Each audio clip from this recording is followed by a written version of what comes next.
जिस एक गलत कमेंट को लेके देवर देवरानी ने पूरा सोशल मीडिया पे बवाल काटा था और उस गलत कमेंट के साथ साथ जेठानी की भी फोटो चिपकाई गई थी कम्युनिटी में, ताकि ऑडियंस के बीच में ये मैसेज दिया जा सके कि देखो देखो हमारे घर के जेठ जेठानी या हमारे घर के बड़े बेटा बहू इतने बुरे हैं कि माँ को बद्दुआएं दिलवा रहे हैं, माँ को गालियाँ पड़वा रहे हैं, और हम इतने अच्छे बहू बेटा हैं कि हम माँ के लिए स्टैंड ले रहे हैं। लेकिन अब तो पल्ला ही पलट गया, अब तो चीज़ें कुछ और ही नज़र आ रही हैं। एक आईडी आती है, पहले दिन बद्दुआ लिखती है, दूसरे दिन जब कम्युनिटी छप जाती है तो वो आईडी हर जगह जाके सॉरी सॉरी बोलती है, और अब वही आईडी रिएक्शन चैनल्स के लाइव्स में जाके ये बताती है कि कमेंट मैंने अपनी मर्जी से नहीं किया, मुझसे तो उसी घर के किसी सदस्य ने कमेंट करने को बोला था।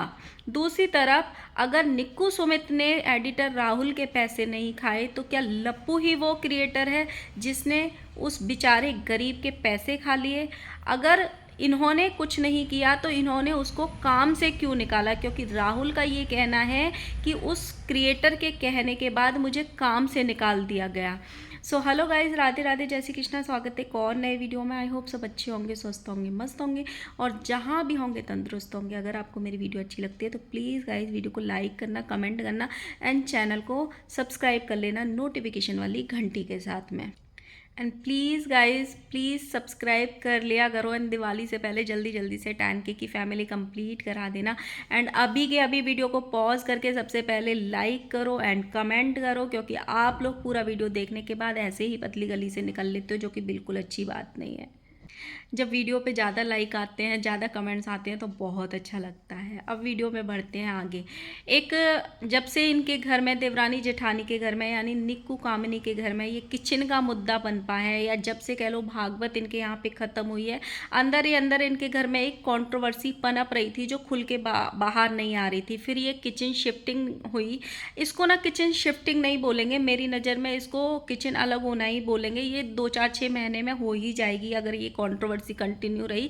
किचन शिफ्टिंग जब मानी जाती है, और मेरे कई सब्सक्राइबर्स ने भी मुझे बोला कि दीदी किचन शिफ्टिंग इसको नहीं बोलते, किचन शिफ्टिंग उसको बोलते हैं जब नीचे के पूरे बर्तन, नीचे का पूरा सामान ऊपर जा रहा हो, उन्होंने नया सामान खरीदा है। तो ये सब ऑडियंस को बेवकूफ़ बनाने के लिए 2-4 महीने ये करेंगे और फिर अलग अलग अपने अपने रास्ते निकल लेंगे। तो ये सब कंट्रोवर्सी इसीलिए की जा रही है, ऑडियंस को अभी कुछ टाइम के लिए बेवकूफ़ बनाया जा रहा है। फिर उसमें मुझे भी कुछ ऐसी सच्चाई लगी कि हाँ ये भी हो सकता है।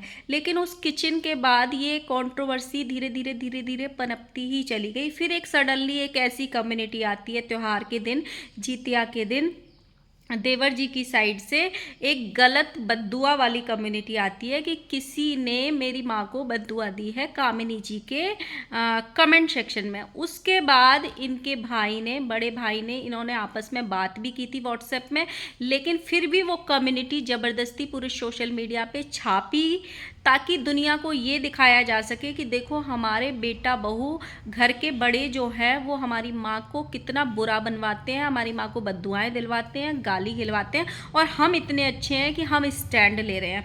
जबकि बैक पैनल बात हो चुकी थी, वो कमेंट ज़्यादा लोगों ने पढ़ा भी नहीं होगा, ज़्यादा लोगों तक पहुँचा भी नहीं होगा, क्योंकि ब्लॉग लाइव होने के 1-1.5 घंटे में ही ये सारी चीज़ें हो गई थी। लेकिन फिर भी वो कम्युनिटी आई। उसके बाद अजीत भैया ने भी एक कम्युनिटी छापी कि आज जब हमारी बातें हो चुकी थी तो तूने मेरी बीवी का फोटो लगा के क्यों वो कमेंट छापा। और कहीं ना कहीं वो फोटो लगाने का उद्देश्य यही था ताकि सोशल मीडिया पे अपनी ऑडियंस के द्वारा कामिनी जी तक वो हेट पहुंचाई जा सके कि देखो इनकी वजह से गालियां पड़ी। जबकि ऐसा नहीं है, इनके भी कमेंट सेक्शन में कामिनी जी के लिए बहुत बद्दुआएं आती हैं, बहुत कुछ बोला जाता है उनके बेटे को, उनके हस्बैंड को, यहाँ तक कि बहुत बार इनकी सासू माँ के लिए भी आते हैं। तो आते हैं वो सबके, और कमेंट्स पे किसी का भी कोई कंट्रोल होता ही नहीं है। सिर्फ क्रिएटर का इतना कंट्रोल होता है कमेंट्स पे कि वो उनको फिल्टर कर सके, वो इनको डिलीट कर सके या अपना कमेंट सेक्शन ऑफ कर सके। जैसे ही इन दोनों भाइयों की आपस में बात हुई थी, कामिनी जी का कमेंट सेक्शन तुरंत ऑफ हो गया था, लेकिन उसके बाद भी चीज़ें हुई। उसके बाद जैसे ही वो कम्युनिटी छपी, वो कम्युनिटी के बाद फिर एक और कम्युनिटी छपी कि इस आईडी ने हमको ब्लॉक कर दिया, अगर किसी को ये आईडी का पता चले तो हमें बताओ। उसके बाद ये हुआ कि वो आईडी जगह जगह जाके सॉरी बोल रही थी कमेंट सेक्शंस में, और उस चीज़ की भी कम्युनिटी छापी देवर जी की साइड से, यानी सुमित भैया की साइड से, कि देखो एक हारा हुआ बेटा आज जीत गया। लेकिन जब वो कम्युनिटी छपी तो उसमें कामिनी जी की फ़ोटो के साथ नहीं छपी, वो सिंपल छपी। ये नहीं बताया गया कि जिसके यहाँ गाली पड़ी उस आईडी ने उसी के यहाँ जाके सॉरी बोली। तो एक चीज़ें जो यहाँ पे मुझे गलत लगी थी, मैंने कल भी बोला था कि अगर जहाँ जाके उसने गाली दी अगर वहीं जाके उसने सॉरी बोली है तो आपको ये भी बताना चाहिए था कि उसने वहीं जाके सॉरी बोली है। अगर आपके यहाँ आके सॉरी बोली है तो आपको अपनी फ़ोटो के साथ लगानी चाहिए थी कि उसने वहाँ जाके नहीं, हमारे यहाँ आके सॉरी बोली है, हमने उसको ये फील कराया है। लेकिन अब आ गया इस कहानी में ट्विस्ट। जो आईडी जगह जगह जा रही थी, बद्दुआ दे रही थी, सॉरी बोल रही थी, उसको बहुत गिल्ट भी महसूस हो रहा था, वो कमेंट सेक्शन में भी लोगों से बात कर रही थी कि मुझे बुरा फील हो रहा है, मैंने गलती से लिख दिया या जो भी है। कल एक रिएक्शन चैनल वाले की लाइव चलती है जो इन फैमिली के ऊपर रिएक्शन देते हैं, वहाँ वो आईडी पहुँच जाती है और उस आईडी से क्वेश्चन आंसर किए जाते हैं। वहाँ पे बैठे लोग भी कर रहे होते हैं, जो होस्ट होता है लाइव का वो भी कर रहा है। तो उस आईडी का कहना है, उससे सवाल पूछा गया कि आपने ये कमेंट क्या कामिनी जी को खुश करने के लिए किया था? तो उस आईडी का ये कहना है, नहीं, कामिनी जी को खुश करने के लिए नहीं किया था मैंने, मुझसे ये कमेंट कराया गया था। उस पे अगला क्वेश्चन पूछा गया कि मुझसे नाम मत पूछो आप लोग, मतलब वो क्रिएटर का नाम नहीं बताना चाह रही थी या घर के सदस्य का नाम नहीं बताना चाह रही थी कि किसने वो कमेंट कराया। फिर उससे क्वेश्चन किसी ने पूछा होगा जिसमें उसने आंसर दिया है कि मुझे किसी ने कहा था ये सब कमेंट करने को, बस मैं ये सब बताऊंगी, टाइम दो, आप लोग थोड़ा टाइम दो, मैं सब कुछ बताऊंगी। आगे उसने किसी को लिखा है कमेंट कि मुझे भी पता है, जब मुझे बोला गया कि ये कमेंट करो तो मैं 1 मिनट के लिए मुझे ऐसा लगा कि मुझे ये सब नहीं बोलना था। तो क्या सच में अगर ये आईडी इनके घर की नहीं है, बाहर वाली है, तो वो ये सब यूं क्यों करेगी? वो पहले कामिनी जी के लिए जाल बुनेगी, कामिनी जी को हेट पहुंचाएगी, हेट ट्रांसफ़र करवाएगी, और अब वो ही ये आके बोलेगी जिसको सॉरी फील करवा दिया हमारे अच्छे एक फैमिली के अच्छे बेटे बहू ने, सॉरी फील करने पे मजबूर कर दिया, उस आईडी को झुका दिया, उस औरत के अभिमान को झुका दिया जिसने गलत कमेंट किया। और होना भी चाहिए था ये, अगर कोई इतनी हद तक बद्दुआएं लिखता है तो होना भी चाहिए था। लेकिन अब वो ये बोल रहा है कि मैंने ये कमेंट खुद से नहीं किए, मुझसे तो ये उसी घर के किसी सदस्य ने करवाए थे। तो क्या कामिनी जी खुद अपने लिए, अपनी सास के लिए कमेंट करवाएंगी अपने ही कमेंट सेक्शन में कि आओ मेरी सास को गाली दो, ताकि मेरे देवर देवरानी जो हैं वो कम्युनिटी लगा के मुझे गाली पहुंचा सकें, मुझे हेट पहुंचा सके, मेरी ऑडियंस मुझे गाली दे सके? क्या वो ऐसा करेंगी? या फिर देवर देवरानी ने ऐसा किया? मतलब एक कमेंट हुई, इतना जल्दी उसका स्क्रीनशॉट ले लिया गया, इतनी जल्दी घर में बात भी हो गई, बात होने के बावजूद भी वो कमेंट कम्युनिटी में छापा गया। तो अब इस पीछे की सच्चाई क्या है? क्या ये लोग इस पे सफाई देंगे कि नहीं देंगे? इस आईडी, आखिर ये आईडी चल क्यों रही है और ये आईडी अब जगह जगह घूम क्यों रही है जो इन्हीं के खिलाफ बोल रही है? अब आपको क्या लगता है वो ज़रूर बताना। अब हम कवर करते हैं थोड़ा एडिटर राहुल के टॉपिक को। कल राहुल की वीडियो आई जिसके बाद सारी शक की सुइयाँ निक्कू सुमित पे घूम गई थी कि इन्होंने इनके पैसे खाए। मैंने अपनी लास्ट वीडियो में भी बोला था कि मुझे ऐसे लगता है क्योंकि उसने कम्युनिटी में सीधे सीधे 8 महीने पहले की बात करी है तो शायद ये नहीं होंगे। और उसने 6-7 दिन पहले एक वीडियो में कमेंट भी पिन किया था जहाँ पर ये लिखा था कि ये लोग बहुत अच्छे हैं, कोई भी इनका नाम ना समझे, ये लोग तो मुझे टाइम से पहले पैसे दे देते थे। लेकिन मेरा सिर्फ इतना सा क्वेश्चन है कि पहले निक्की ने अपने वीडियो में ये बोला था कि राहुल के पापा की तबीयत खराब है इसीलिए वो गया है, और फिर बाद में ये बोला कि वो हमें बिना बताए चला गया, और कल कम्युनिटी में भी यही बोला था कि उसके पापा की तबीयत खराब थी लेकिन कल वो हमें बिना कुछ बताए चला गया, और बाद में ये भी लिखा कि अब हम उसकी एक्टिविटीज़ पे नज़र रख रहे हैं। मतलब कौन सी एक्टिविटीज़ पे नज़र रख रहे हो? मतलब आपको राहुल पे ही शक है कि वो झूठ बोल रहा है या वो किसी क्रिएटर को फंसा रहा है। आ, लेकिन दूसरी तरफ जैसे ही निक्की ने अपनी कम्युनिटी में क्लियर किया कि मैं वो क्रिएटर नहीं हूँ, वो किसी और क्रिएटर की बात कर रहा है जहाँ पे वो यहाँ से पहले काम कर रहा था, तो शक की सुइयाँ जो है सारी वो लप्पू लप्पी के घर पे पहुँच गई, क्योंकि इससे पहले वो उनके ही घर पे काम कर रहा था।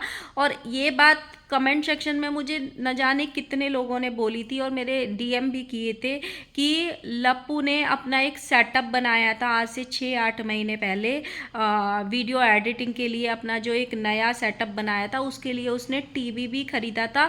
तो हो सकता है ये लप्पू लप्पी ही होंगे जिन्होंने इनके साथ फ्रॉड किया है। लेकिन राहुल का ये कहना है कि जो क्रिएटर मुझे धमकी दे रहा है, जो मुझे पागल बना रहा था इतने टाइम से, जो मुझे पागल बना रहा था इतने टाइम से, उसी क्रिएटर ने इनको फ़ोन करके मुझको काम से निकलवा दिया। मतलब एक क्रिएटर के कहने पे इन्होंने उसको काम पे निकाला है, वो खुद से नहीं गया। उसके कहने के अनुसार कौन सच्चा है कौन झूठा है अभी वो कुछ नहीं पता, लेकिन अभी सारी शक की सुइयाँ जो हैं वो लप्पू लप्पी पे चली गई हैं कि इसके पहले वो उनके लिए काम करता था, इन्होंने सेटअप भी कराया था, अपना एक रूम भी बनाया था जो वीडियो एडिटिंग के लिए, वीडियो शूट के लिए, जिसको ये लोग पता नहीं क्या बोलते हैं, और वहाँ पे टीवी भी खरीदा था।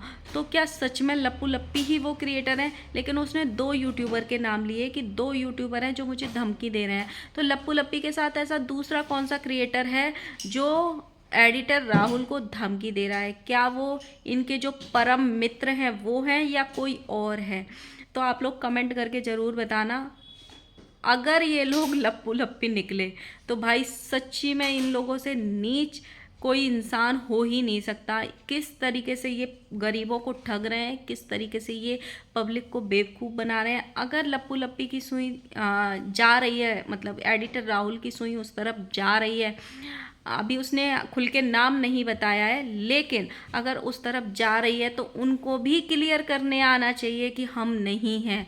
अगर क्लियर करने ना आए तो ये समझ लिया जाए कि चोर की ताड़ी में तिनका होता है। तो ये भी हो सकता है बहुत सारे लोग अब वही बोल रहे हैं कि यही वो लोग हैं जिन्होंने उस बेचारे गरीब के पैसे खाए। अब देखते हैं क्या कम्युनिटी आती है, क्या सफाई आती है, लप्पू लप्पी देते हैं उनके पैसे या उन्होंने सच में नहीं खाए। ये ही एडिटर राहुल जो है हाइप बनाने के लिए किसी क्रिएटर का नाम ले रहा है और बदनाम करने की कोशिश कर रहा है। इन चीज़ों में कोई सच्चाई नहीं है, लेकिन उसका वीडियो देख के ऐसा लगता नहीं है, क्योंकि दिख जाता है, फील हो जाता है कि इंसान झूठ बोल रहा है या सच बोल रहा है। वो सच में परेशान दिख रहा है, वो सच में हताश दिख रहा है। और उसकी सुई ना, फ्रॉड जब इंसान करता है या झूठ बोलता है, उसको ज़्यादा लालच हो जाता है तो वो 2-4 लाख का झूठ बोलेगा, 50-60 हज़ार का झूठ नहीं बोलेगा। उसकी सुई स्टार्टिंग के वीडियो से अब तक सिर्फ और सिर्फ 60,000 पे ही अटकी है, 60,000 पे ही अटकी है। अगर उसको फ्रॉड करना होता तो वो टीवी वाली बात भी नहीं लिखता। तो देखते हैं अभी क्या होता है। और ये कमेंट जो आईडी घूम रही है उसका भी बताना कि इसमें क्या सच्चाई निकल के आएगी, क्या हो सकता है। जो अभी जिस आईडी ने पहले हेट कमेंट किया था फिर सॉरी बोला और अभी रिएक्शन चैनल्स के पास जा रही है वो आईडी, तो उसमें क्या सच्चाई हो सकती है, या फिर ये निक्कू सुमित को फंसाने की साजिश की जा रही है, इसमें मतलब कोई सच्चाई नहीं है। आप लोग ज़रूर बताना। मिलते हैं नेक्स्ट वीडियो के साथ में, तब तक के लिए बाय बाय। वीडियो अच्छी लगे तो प्लीज़ लाइक कर देना जिन्होंने अब तक नहीं किया हो।